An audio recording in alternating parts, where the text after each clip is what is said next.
আসসালামু আলাইকুম প্রিয় দর্শক, অন্য মঞ্চের আলোচনায় আপনাদের সকলকে আমন্ত্রণ জানাচ্ছি। ঢাকায় এখন একটাই প্রশ্ন, পররাষ্ট্রমন্ত্রী খলিলুর রহমানকে নিয়ে চারিদিকে এত গুঞ্জন কেন? অনেকেই প্রশ্ন করছেন, তার নজর কি ক্ষমতার শিখরের দিকে, নাকি এটা কেবলই কূটনীতির কোনো নতুন অঙ্ক?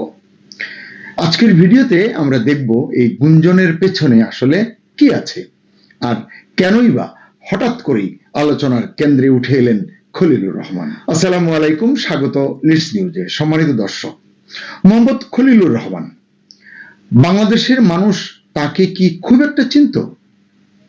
ছিলেন মার্কিন মুল্লুকে, এর আগে বাংলাদেশে ছিলেন তত্ত্বাবধায়ক সরকারের এক প্রধান উপদেষ্টার একান্ত সচিব ছিলেন, কিন্তু অনেক বছর পরে হঠাৎ তাকে আলোর নিচে টেনে আনেন, মানে আলোর মধ্যে টেনে আনেন অন্তর্বর্তী সরকারের সাবেক প্রধান উপদেষ্টা ইউনূস। তাকে বানিয়েছিলেন রোহিঙ্গা বিষয়ক হাই রিপ্রেজেন্টেটিভ। কি তিনি রিপ্রেজেন্ট করেছেন তা কেউ জানেন কিনা আমি জানি না। এর মধ্যেই আচমকা হয়ে গেলেন অন্তর্বর্তী সরকারের জাতীয় নিরাপত্তা উপদেষ্টা। এটি নিয়েও অনেক গুঞ্জন হয়েছে। তারপরও আবারও গুঞ্জন। উড়ে এসে জুড়ে বসা মানুষটির ব্যক্তি জীবনের কিছু কেলেঙ্কারিও উঠে এলো এখানে সেখানে। সোশ্যাল মিডিয়ায় নাগরিকত্ব নিয়ে তোলপাড় হলো। তার মার্কিন পাসপোর্টের কপি, নানান নাম্বার এবং নানান তথ্য সোশ্যাল মিডিয়ায় ভাইরাল হলো। এগুলো আমার আলোচনার বিষয়বস্তু নয়, এবং তিনিও এসবে মনোযোগ না দিয়ে ওই সময় মানবিক করিডোর নিয়ে উঠে পড়ে লাগলেন। এটি নিয়ে অনেক কন্টেন্ট আমরা করেছি, দেশে অনেক আলোচনা সমালোচনা হয়েছে। আর যখন তখন এই কাজের ফাঁকে তিনি উড়াল দিতে লাগলেন দেশের বাইরে, কখনো যুক্তরাষ্ট্রে, কখনো কাতারে, কখনো তুরস্কে, কখনো সিঙ্গাপুরে বা চায়নায়। অবশেষে যে মানবিক করিডোরের বিষয়টি, এটি থেমে গেল সেনাপ্রধান জেনারেল ওয়াকারুজ্জামানের হুঙ্কার শোনার পরে। মানবিক করিডোরের বিষয়টি ঠান্ডা হয়ে এসেছে, কিন্তু খলিলুর রহমান যে ছুটতে লাগলেন সেই তীব্র গতির ছোটা থামেনি। এক পর্যায়ে অনেকে বলাবলি করলেন, মনে করলেন ইউনূসের গদি টিকিয়ে রাখার মিশনে নেমেছেন খলিলুর রহমান। যুক্তরাষ্ট্রে যাচ্ছেন, আসছেন, কাতারে সিআইএ লোকজনের সঙ্গে বসছেন, কি ষড়যন্ত্র করছেন এগুলোই আলোচনা হতো, কিন্তু সামনে প্রকৃত সত্যটি আসতো না। এক সময় দেখা গেল যে সেনাবাহিনীর সঙ্গে তার বিরোধ স্পষ্ট হয়ে উঠলো। অনেকেই অনেক কথা বলেছে যে তিনি একটি কু করতে চেয়েছিলেন, পাল্টা কু করতে চেয়েছিলেন, নানাবিধ, এবং মেজর জেনারেল বা লেফটেন্যান্ট জেনারেল পদমর্যাদার লোকদের নিয়ে গ্রুপিং লবিং এগুলো এসছে। তারপরে দেখলাম আমরা যে যুক্তরাষ্ট্রের সঙ্গে যে বাণিজ্য চুক্তির আলোচনা হলো, যেটা বাণিজ্য উপদেষ্টা এবং তার টিম নিয়ে হচ্ছিল, সেখানেও তিনি আবার অত্যন্ত গুরুত্বের সঙ্গে জায়গা করে নিলেন, নাম লিখিয়ে নিলেন। যাই হোক, লম্বা প্রক্রিয়ার পরে আশা নিরাশার দোলাচলে এক পর্যায়ে অবশেষে আরটিএ, রেসিপ্রোকাল ট্রেড এগ্রিমেন্ট, পারস্পরিক বাণিজ্য চুক্তি, এবং এনডিএ, নন ডিসক্লোজার এগ্রিমেন্ট, এইরকম একটি চুক্তি স্বাক্ষরিত হলো। এটি নিয়ে অনেক সমালোচনা হয়েছে বাংলাদেশে। এই জন্য হয়েছে যে এই চুক্তিতে বাংলাদেশের স্বার্থ ভুলুণ্ঠিত হওয়ার প্রশ্ন নানান জায়গা থেকে, গণমাধ্যম থেকে, মেইন স্ট্রিম থেকে উঠেছে, এবং এতে যে এককভাবে যুক্তরাষ্ট্র ফায়দা লুটেছে এটি স্পষ্ট হয়ে গেলেও এটি নিয়ে আসলে খলিলুর রহমান, ইউনূস কারও কিন্তু কোনো জবাব মেলেনি, কোনো বক্তব্য পাওয়া যায়নি। উল্টো খলিলুর রহমান বলেছেন যে এই চুক্তি নিয়ে যে এত তর্ক হচ্ছে, এটিতে বিএনপি এবং জামাতের সম্মতি আছে, যদিও জামাতের আমির এটি প্রতিবাদ জানিয়েছেন, বিএনপি চুপ করে থেকেছে। সুপ্রিয় দর্শক, ইতিমধ্যে আপনারাও জেনেছেন যে যুক্তরাষ্ট্রকে খুশি করতেই একতরফা যুক্তরাষ্ট্রের অনেক শর্তে বেশি দামে নানান পণ্য কিনতে রাজি হয়েছে বা বাধ্য হচ্ছে বাংলাদেশ। এবং একেবারেই খুব টাটকা খবর হচ্ছে যে 30 এপ্রিলের মধ্যে 14টি বোয়িং বিমান কেনার বিষয়টি, এটি তো আসলে এখন টক অফ দ্য কান্ট্রি। দেশে অর্থ কি আছে না নেই, সরকার চলছে ঋণ করে, কিন্তু বোয়িং কিনতে হবে, কারণ চুক্তি করেছেন মহাজন ইউনূস। এবং এসবের পেছনে ইউনূসের পাশাপাশি রজার রহমান নামে খ্যাত এই খলিলুর রহমানের অবদান কম নয় বলে সাধারণ মানুষ বিশ্বাস করেন। এজন্যই হয়তো মার্কিন সামরিক এবং গণমাধ্যম শিল্প কমপ্লেক্স খলিলকে একজন আন্তর্জাতিক ব্যক্তিত্ব হিসেবে প্রতিষ্ঠা করতে উঠে পড়ে লেগেছে। এরই মধ্যে গত 12 ফেব্রুয়ারি নির্বাচনের পর তারেক রহমানের নেতৃত্বাধীন বিএনপি যখন সরকার গঠন করে, এই সরকার গঠন করার পর দেখা গেল খলিলুর রহমান বাংলাদেশের জাতীয় নিরাপত্তা উপদেষ্টা থেকে এক লাফে পররাষ্ট্রমন্ত্রী হয়ে গেলেন, সবাইকে তাক লাগিয়ে দিলেন।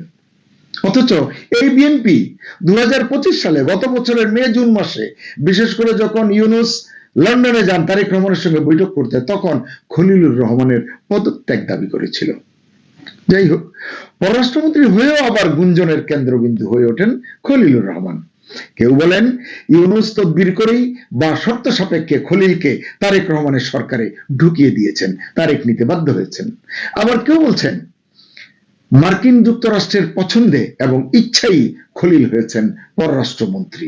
তার মানে ওই যে ডিপ স্টেট বলুন বা সরকার পতনের যে প্রক্রিয়া, ওই প্রক্রিয়াটি তার মানে এখনো সক্রিয়, যদি এই কথাটি সত্যি হয়। কিন্তু আমি বলতে পারছি না যে এই দুইয়ের মধ্যে কোনটা আসল সত্য। এটা বোঝা না গেলেও ইতিমধ্যে এটা স্পষ্ট হয়েছে মার্কিন যুক্তরাষ্ট্র খলিলকে আরো বড় জায়গায় দেখতে চাইছে। জানা গেছে কিছু মার্কিন কর্মকর্তা জাতিসংঘের সাধারণ পরিষদের সভাপতি হিসেবে খলিলুর রহমানের নির্বাচন নিশ্চিত করতে ব্যাপক তদবির তাগাদা করে চলেছে। এই কাতারে সামিল হয়েছেন প্রভাবশালী মার্কিন সমাজসেবী সরোস ফান্ড ম্যানেজমেন্ট এলএলসির প্রতিষ্ঠাতা জর্জ সরোস, ওপেন ফাউন্ডেশন ও তার, এবং তার সাথে যুক্ত বিভিন্ন গোষ্ঠী। সবার একটাই নাকি টার্গেট খলিলুর রহমানকে আরো বড় ভূমিকার দিকে এগিয়ে দেওয়া বা নিয়ে যাওয়া। সরোজগং গত কয়েক মাস ধরে খলিলের ভাবমূর্তি উন্নত এবং উজ্জ্বল করতে পুরোদমে কাজ করছে বলেও জানা যাচ্ছে। পররাষ্ট্রমন্ত্রী হওয়ার সুবাদে খলিলুর রহমানের বিদেশ সফরও বেড়েছে পাল্লা দিয়ে। জাতিসংঘ সাধারণ পরিষদের পদের জন্য, যে প্রেসিডেন্ট পদের জন্য সমর্থন জোগাড় করতে খলিল ইতিমধ্যে বেশ কয়েকটি ইউরোপীয় দেশ সফর করেছেন, যুক্তরাষ্ট্র গেছেন, যুক্তরাজ্য গেছেন, নানান জায়গায়, এবং খুব শিগগিরই চীন সফরেও যাবেন। জাতিসংঘ সাধারণ পরিষদের প্রেসিডেন্ট পদের জন্য সমর্থন জোগাড় করতে খলিল রাষ্ট্রীয় খরচের দিকেও তাকাচ্ছেন না। কত খরচ হচ্ছে, এতে কি আউটপুট আসবে সেটি চিন্তাই নেই। চিন্তা হচ্ছে নিজেকে ওই জায়গায় নিয়ে যাওয়া। জাতিসংঘের সাধারণ পরিষদের সভাপতি হিসেবে খলিলুর রহমানকে ইতিমধ্যে সমর্থন জানিয়েছে যুক্তরাষ্ট্র, যুক্তরাজ্য সহ আরো বেশ কিছু দেশ। তার এই ধারাবাহিক কূটনৈতিক তৎপরতা ইতিমধ্যেই অনেকের নজর কেড়েছে। কারণ এমন সক্রিয়তা সাধারণত দেখা যায় তখনই যখন কেউ আন্তর্জাতিক পর্যায়ে বড় কোনো ভূমিকার জন্য প্রস্তুতি নিতে থাকেন। জাতিসংঘ সাধারণ পরিষদের প্রেসিডেন্ট পদ অত্যন্ত গুরুত্বপূর্ণ একটি মাইলফলক একজন কূটনীতিকের জীবনে, নিঃসন্দেহে। কিন্তু খলিলুর রহমান কি কখনো সেই মাপের কূটনীতিক ছিলেন? এই প্রশ্নের জুৎসই জবাব কিন্তু মেলে না। খলিল সম্প্রতি মার্কিন রাষ্ট্রদূত ব্রেন্ট ক্রিস্টেনসেনের সঙ্গে লম্বা বৈঠক করেছেন ঢাকায় তার দপ্তরে, 2-2.5 ঘন্টা। কিন্তু আলোচ্য বিষয় নিয়ে কেউই মুখ খুলেননি। কি আলোচনা হয়েছে?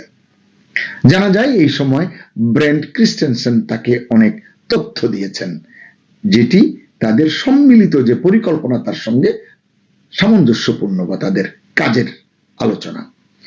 ভারতীয় এক গণমাধ্যম বলছে দক্ষিণ পূর্ব এশিয়ায় মার্কিন নীতি বাস্তবায়নে খলিলুর রহমান অত্যন্ত গুরুত্বপূর্ণ ভূমিকা পালন করেছেন। তিনিও মানে খলিলও সাবেক মার্কিন পররাষ্ট্র দপ্তরের কর্মকর্তা ডোনাল্ড লুর পাশাপাশি বাংলাদেশে শাসন ব্যবস্থা পরিবর্তনের যে মিশন, সেই মিশনে সহযোগী ছিলেন। দর্শক, এই তথ্য যদি সত্য হয় তাহলে একজন দেশত্যাগী কর্মকর্তার, মানে তিনি লতিফুর রহমানের সময় দেশ থেকে হঠাৎ করে চলে গিয়েছিলেন, একজন দেশত্যাগী কর্মকর্তার হঠাৎ অনেক বছর পর একটি অরাজনৈতিক সরকারে প্রথমে রোহিঙ্গা বিষয়ক হাই রিপ্রেজেন্টেটিভ হওয়া, এরপর হুট করে জাতীয় নিরাপত্তা উপদেষ্টা হওয়া, এবং সর্বশেষ একটি রাজনৈতিক সরকারে টেকনোক্রেট কোটায় পররাষ্ট্রমন্ত্রী নিযুক্ত হওয়া, এবং এমন দলে যারা কয়েক মাস আগেও তার পদত্যাগ দাবি করেছিল। এই সবগুলোকে যদি আপনি এক সুতায় গাঁথেন তাহলে কিন্তু প্রশ্ন জাগে, এসব কি তাহলে 24-এর শাসন ব্যবস্থায় সক্রিয় ভূমিকা রাখার পুরস্কার? রোহিঙ্গা বিষয়ক হাই রিপ্রেজেন্টেটিভ হওয়া সত্ত্বেও মিস্টার খলিল রোহিঙ্গাদের জন্য তেমন কিছুই করতে পেরেছেন বলে আমরা জানতে পারি না বা শুনতে পারিনি। ইউনূস প্রতিশ্রুতি দিয়েছিলেন যে রোহিঙ্গাদেরকে এবার যে ঈদ আমরা পার করে এলাম, ঈদ উল ফিতর, তারা তাদের দেশে রাখাইনে গিয়ে ঈদ করবে। কিন্তু না ইউনূস না মানে খলিলুর রহমান একজন রোহিঙ্গাকেও ঈদ করতে রাখাইনে পাঠাতে পারেননি। তবে রোহিঙ্গা মুসলমানদের জন্য বাংলাদেশি নাগরিকত্বের পরিচয় নিশ্চিত করার কাজটি বাস্তবায়ন করতে পেরেছেন খলিলুর রহমান। জানা যায় মার্কিন যুক্তরাষ্ট্রের পরামর্শে এবং সৌদি আরবের চাপে খলিলুর রহমান বিএনপি সরকারের পররাষ্ট্রমন্ত্রী হওয়ার 2 মাসের মধ্যেই সৌদি আরবে থাকা রোহিঙ্গাদের জন্য বাংলাদেশি নাগরিকত্বের নথিপত্র এবং পাসপোর্টের ব্যবস্থা করেছেন। ইতিমধ্যে বেশ কয়েক হাজারের দেওয়া হয়েছে, বাকিগুলো প্রক্রিয়াধীন আছে বলে জানা গেছে। মজার বিষয় হলো এই যে রোহিঙ্গাদেরকে নাগরিকত্ব দেওয়া হচ্ছে, বাংলাদেশের পাসপোর্ট দেওয়া হচ্ছে, বাংলাদেশের কোন রাজনৈতিক দল, না বিএনপি, না জামাত, না বাম দল, না এনসিপি, কোন দলের পক্ষ থেকেই এই পদক্ষেপের, খলিলের এই পদক্ষেপের প্রতিবাদ করেনি, ন্যূনতম সমালোচনাও করেনি। তবে একটি কাগজে লিখেছে তারেক রহমানের নেতৃত্বাধীন বিএনপি সরকারের অধীনে খলিলকে মোহাম্মদ ইউনূস এবং যুক্তরাষ্ট্রের প্রক্সি হিসেবে চিত্রিত করা হচ্ছে। ভয়াবহ। এবং তাকে একজন প্রধান আন্তর্জাতিক ব্যক্তিত্ব হিসেবে তুলে ধরার প্রচেষ্টা চলছে এবং এই মিশনে বেশ তৎপর রয়েছে যুক্তরাষ্ট্র এবং যে কোনো ধরনের পৃষ্ঠপোষকতার জন্য রয়েছে জর্জ সরোস এবং তার বিশ্বস্ত গোষ্ঠীরা। আওয়ামী লীগ সরকার পতনের পরিকল্পনায় মার্কিন যুক্তরাষ্ট্র বাংলাদেশে একটি দীর্ঘমেয়াদী অরাজনৈতিক সামরিক বেসামরিক শাসন, এই কাঠামোটা তারা প্রতিষ্ঠা করবে, এরকম তাদের একটি পরিকল্পনা ছিল। এটি তারা করবে একদম ধনুক ভাঙা পণ করেছিল, কিন্তু তাদের সেই লক্ষ্য পুরোপুরি বাস্তবায়িত হয়নি। সেজন্য অনেকেই এখন এমনও বলছেন খলিলুর রহমান যদি বাংলাদেশের পরবর্তী বরিস ইয়েলচিন হয়ে ওঠেন, মানে বাংলাদেশে যদি তিনি বরিস ইয়েলচিন হয়ে ওঠেন কিংবা হামিদ কারজাইয়ের ভূমিকায় অবতীর্ণ হন অথবা ভ্লাদিমির জেলেনস্কি হয়ে ওঠেন, তবে ঢাকার অনেকেই হয়তো অবাক হবেন না। কিন্তু আমি অবাক না হয়ে পারছি না, কেন এই নামগুলোর সঙ্গে খলিলুর রহমানকে বা খলিলুর রহমানের তুলনা করা হচ্ছে, তুলনাটা কেন টানা হচ্ছে, কেন হঠাৎ করেই বৈশ্বিক রাজনীতির কেন্দ্রবিন্দুতে তরতর করে উঠছেন খলিলুর রহমান।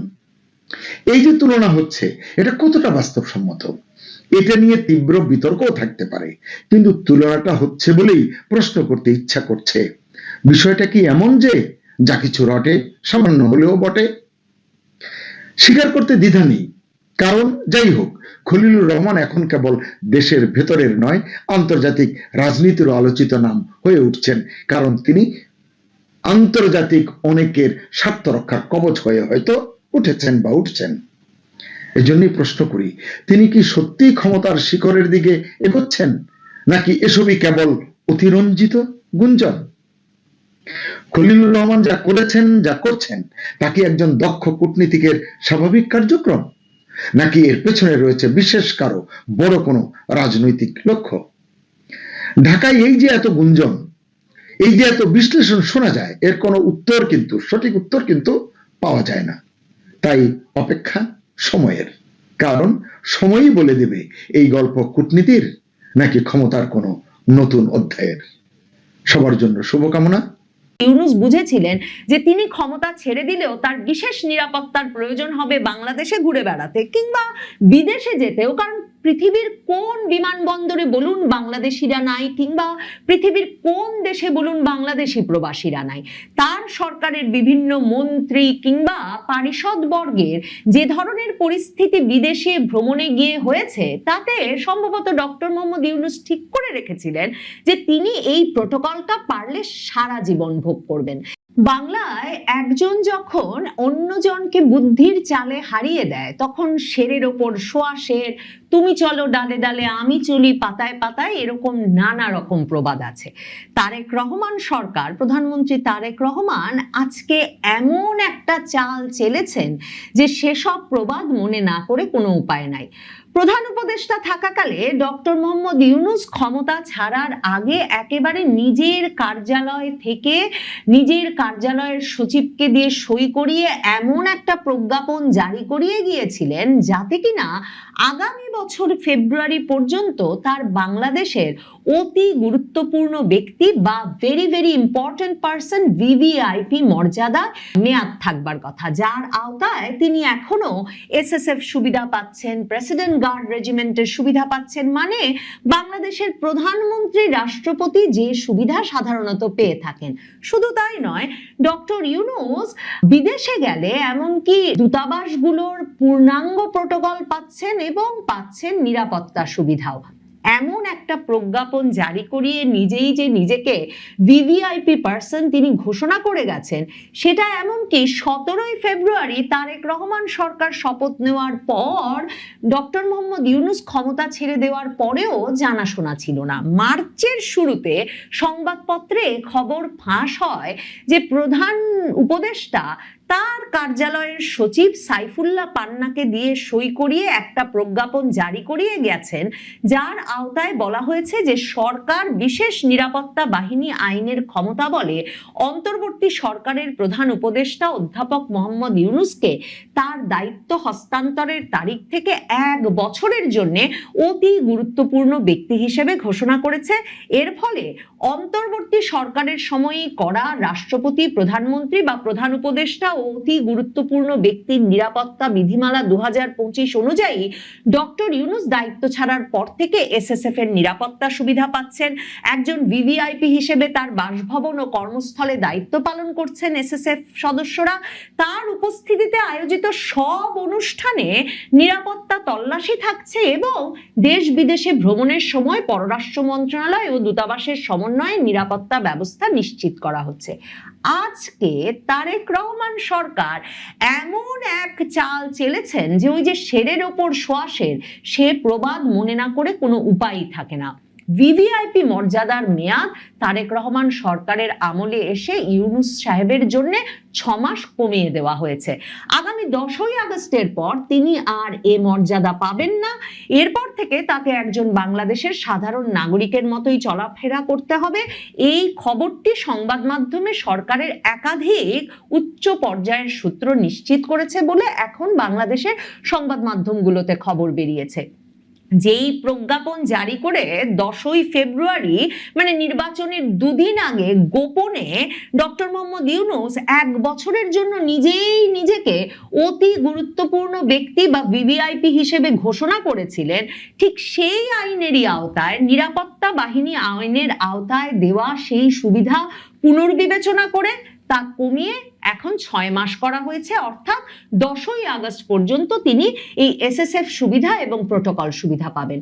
10ই আগস্টের পর তাহলে ডক্টর মোহাম্মদ ইউনূস কি করবেন? ডক্টর মোহাম্মদ ইউনূসের সঙ্গে প্রধানমন্ত্রী তারেক রহমানের হঠাৎ কি ঘটলো?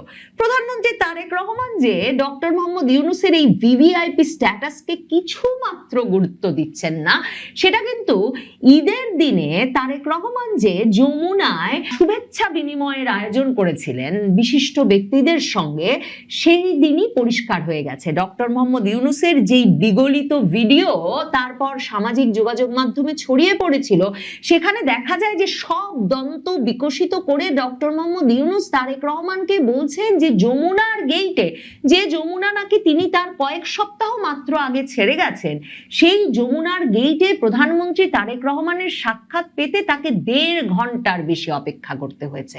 তো রাষ্ট্রের একজন ভিভিআইপি ব্যক্তিত্ব, ভেরি ভেরি ইম্পর্টেন্ট পার্সন, অতি গুরুত্বপূর্ণ ব্যক্তি যখন এসএসএফ এবং প্রেসিডেন্ট গার্ড রেজিমেন্টের নিরাপত্তা প্রোটোকলের মধ্যে 1.5 ঘন্টা ধরে তারেক রহমানের সঙ্গে দেখা করতে আসা তার দলীয় নেতা কর্মী, দেশের বিশিষ্ট নাগরিক থেকে সাধারণ নাগরিকদের সঙ্গে অপেক্ষায় থাকেন, তখন বুঝতে অসুবিধা হয় না বাংলাদেশের বর্তমান প্রধানমন্ত্রী ইউনূসের নিজেকেই নিজে দেওয়া ওই ভিভিআইপি স্ট্যাটাসকে পাত্তা দেন না, কিংবা তিনি ওই বার্তাটি সেই ভিভিআইপি ব্যক্তিকে দিয়ে দিতে চান যে প্রধানমন্ত্রী মনে করেন না তিনি ভিভিআইপি প্রোটোকল পেয়ে প্রধানমন্ত্রীর সঙ্গে সরাসরি সাক্ষাৎ করার জন্য যোগ্যতার অধিকারী।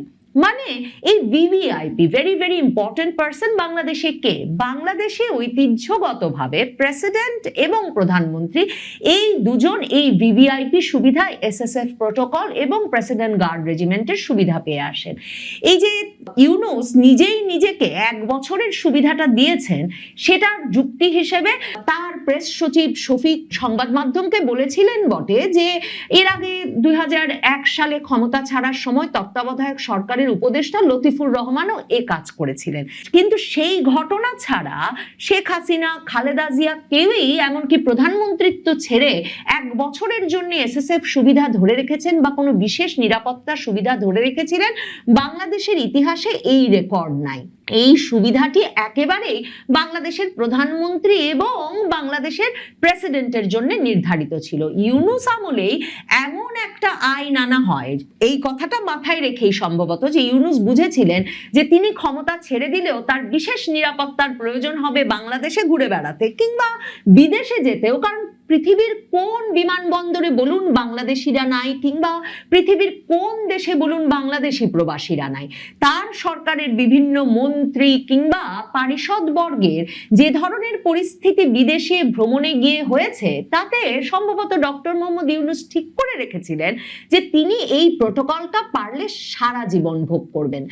এ কারণে ইউনূস সাহেব তার অন্তর্বর্তী সরকারের সময় রাষ্ট্রপতি, প্রধানমন্ত্রী বা প্রধান উপদেষ্টা এবং অতি গুরুত্বপূর্ণ ব্যক্তির নিরাপত্তা বিধিমালা 2025 প্রণয়ন করেন এবং সেই আইন অনুযায়ী কিন্তু ডক্টর ইউনূস দায়িত্ব ছাড়ার পর থেকে এসএসএফ এর নিরাপত্তা সুবিধা ভোগ করে আসছেন।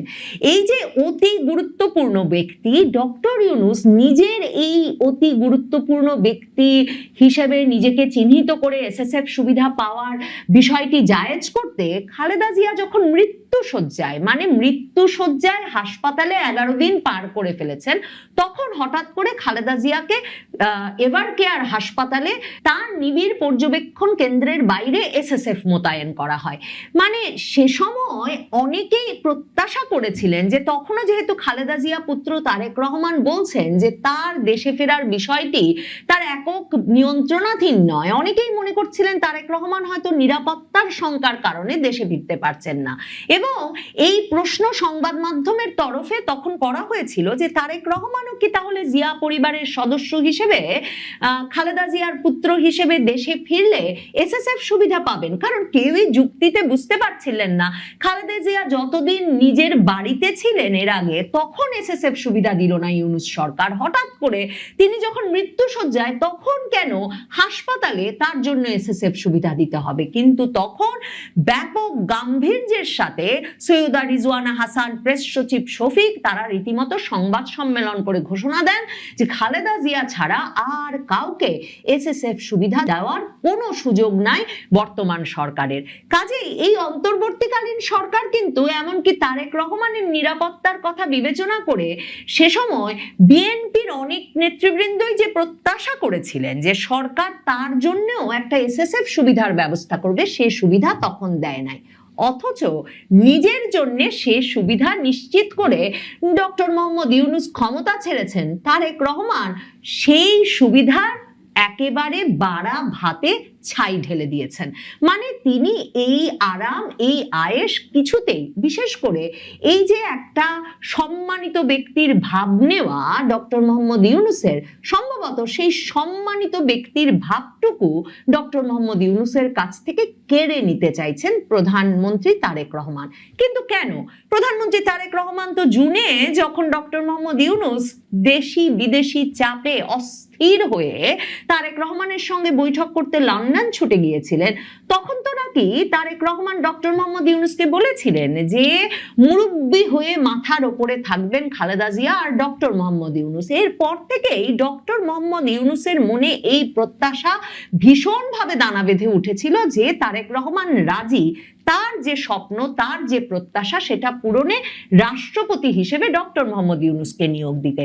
এই যে রাষ্ট্রপতি আর প্রধানমন্ত্রীর মধ্যে ক্ষমতার ভারসাম্য করতে হবে, সংস্কারের এসব যে প্রস্তাব, মানে সংসদীয় পদ্ধতির সরকারে বরাবর প্রধানমন্ত্রী সর্বোচ্চ ক্ষমতাধর ব্যক্তি, কিন্তু এই ইউনুস কিংবা সুশীল সমাজের যে বরাবরের সেই ১-১১ সরকারের সময় থেকে যে রব সংস্কারের, তাতে সবসময় প্রধানমন্ত্রী রাষ্ট্রপতির মধ্যে একটা ভারসাম্যের কথা বলা হয়। এই যে জুলাই সনদে যেসব সংস্কার প্রস্তাব এনেছে ডক্টর ইউনুসের বাহিনী, জামায়াতে ইসলামী, জাতীয় নাগরিক পার্টি, যাতে এখন বিএনপি সরকার কর্ণপাতও করছে না এবং জুলাই সনদ ওভাবে বাস্তবায়ন করবে না তা জানিয়ে দিয়েছে, কারণ তারা বলছে আগেই তারা আপত্তি জানিয়ে রেখেছিল। সেই জুলাই সনদে স্পষ্টভাবেই এই রাষ্ট্রপতি প্রধানমন্ত্রীর ক্ষমতায় ভারসাম্যের কথা বলা হয়েছে। রাষ্ট্রপতি কি কি নিয়োগ দিতে পারবেন প্রধানমন্ত্রীর পরামর্শ ছাড়া সেসব যেভাবে নির্ধারিত হয়েছে সেখানে, এবং যে ধরনের ব্যক্তিকে রাষ্ট্রপতি পদে নিয়োগের কথা বলা হয়েছে জুলাই সনদে, মানে যিনি কিনা দলের ব্যক্তি হবেন না, কোনো দলীয় ব্যক্তি হবেন না, সরকারি দল বিরোধী দল সকলেই যাকে মেনে নেবেন এমন একজন ব্যক্তিকেই শুধুমাত্র রাষ্ট্রপতি করতে হবে, এসব যে প্রস্তাব দেওয়া হয়েছে জুলাই সনদে, সেগুলো যে ইউনুসকে মাথায় রেখেই করা হয়েছে তা একরকম পরিষ্কার ছিল। এখন সম্ভবত ইউনুসের সেই স্বপ্নসাধ ক্রমাগত ভেঙে পড়তে শুরু করেছে এবং 10ই আগস্টের পর তিনি আসলে ঠিক কিভাবে নিজেকে নিরাপদ রাখবেন, কিভাবে তার প্রতিষ্ঠানকে নিরাপদ রাখবেন, এই প্রত্যেকটি বিষয়ই সম্ভবত এখন নতুন করে তার কৌশল নির্ধারণ করতে হবে। কারণ অন্তর্বর্তীকালীন সরকারের প্রধান উপদেষ্টা হিসেবে যমুনায় সুরক্ষিত থাকার সময়েই কিন্তু গ্রামীণের একেবারে সদর দপ্তর থেকে শুরু করে বাংলাদেশের বিভিন্ন স্থানে গ্রামীণের বিভিন্ন শাখায় হামলার ঘটনা ঘটছিল।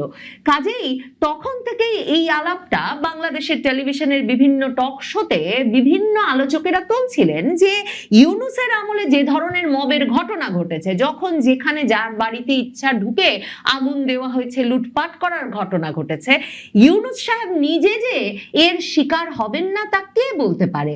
কাজেই ডক্টর মোহাম্মদ ইউনুসকে আসলে নতুন করে তার নিরাপত্তা, তার প্রতিষ্ঠানের নিরাপত্তার কৌশল নির্ধারণ করতে হবে। তবে তারেক রহমান কত চমকিত দেখালেন, মানে তারেক রহমানের ওপর তো নাকি এই চাপও ছিল এবং এরকম একটা প্রতিশ্রুতি দিয়েই তিনি এসেছিলেন যে তিনি একটা অন্তর্ভুক্তিমূলক রাজনীতি সৃষ্টি করবেন। আওয়ামী লীগের রাজনৈতিক কার্যক্রমে যে নিষেধাজ্ঞা ইউনুস আরোপ করেছেন সেই নিষেধাজ্ঞা তিনি আর বর্ধিত করবেন না, কিন্তু তিনি তো সেই অধ্যাদেশকে বরং আইনে পরিণত করেছেন। কাজেই কে বলতে পারে ডক্টর মোহাম্মদ ইউনুসকে জুনে তিনি যে কথা দিয়েছিলেন সে কথা অনুযায়ী শেষ পর্যন্ত সত্যি মাথার উপরে ইউনুসকে বসান কিনা। মানে পররাষ্ট্রমন্ত্রী হিসেবে সেই খলিলুর রহমানকে তো তারেক রহমান গিলেছেন, যেই খলিলুর রহমান তারেক রহমান সম্পর্কে বাজে মন্তব্য করায় বিএনপি খলিলুর রহমানের পদত্যাগ দাবি করেছিল ইউনুস আমলে। কাজেই কি ঘটছে বলা মুশকিল। আগস্টে কিছু একটা ঘটছে বটে এবং সেই ঘটনা ঘটবার কথা মাথায় রেখেই যে ইউনুসের এসএসএফ সুবিধা আপাতত বাতিল করা হলো তা নিশ্চিত। হয় ইউনুসকে পালাতে হবে, লুকিয়ে থাকতে হবে, আর না হলে ইউনুস হয়তো বঙ্গভবনে ঢুকে পড়বেন।